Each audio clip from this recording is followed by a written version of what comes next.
for more on how they are preparing or reinforcing for the stretch, we're joined now by ESPN.com Heat writer Brian Windhorst. Brian, Mike Bibby's contract bought out by the Wizards. What's the latest on the possibility that he'll join the Miami Heat?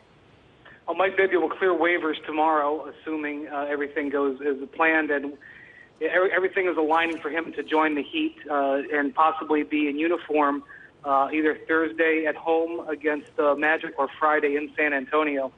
The Heat are coming off a bad loss on Sunday to the Knicks, where their point guard play was some of the worst of the season. So getting a guy in Mike Bibby who started over 50 games for a good team in Atlanta earlier this season before being traded is going to be a needed reinforcement. Yeah, you just touched on that. How absolutely important is it for him to come in and play well? Well, the Heat need somebody who can get them into their offense in late-game situations. They've been having trouble relying on LeBron James and Dwayne Wade to play de facto point guards at the end of games. They're only 5-11 in games decided by 5 points or less, and part of that is because they haven't been able to get baskets. And getting a guy like Mike Bibby, who knows how to handle pressure situations. He's also having a great year shooting the ball, shooting 44% on three-pointers, and when you have guys like Wade and LeBron on the court, you need guys who can stretch the floor, can space the floor, and Mike Bibby, if he continues that shooting, will help the Heat.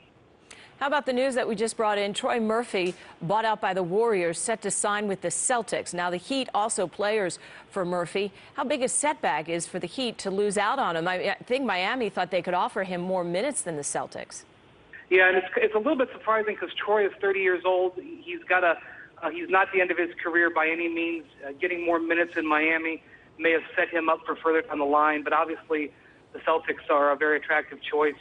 The Heat have problems getting reliable scoring and rebounding off of their bench. They really do miss Udonis Haslem, who may be back in the next month or 6 weeks from a foot injury, but we don't know how effective he's going to be.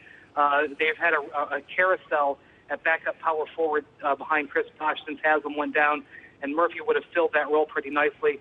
But I think that all things considered, if you had told the Heat a month ago that they'd be able to upgrade a point guard to a player like Mike Bibby, they would have gladly taken that as their deadline move.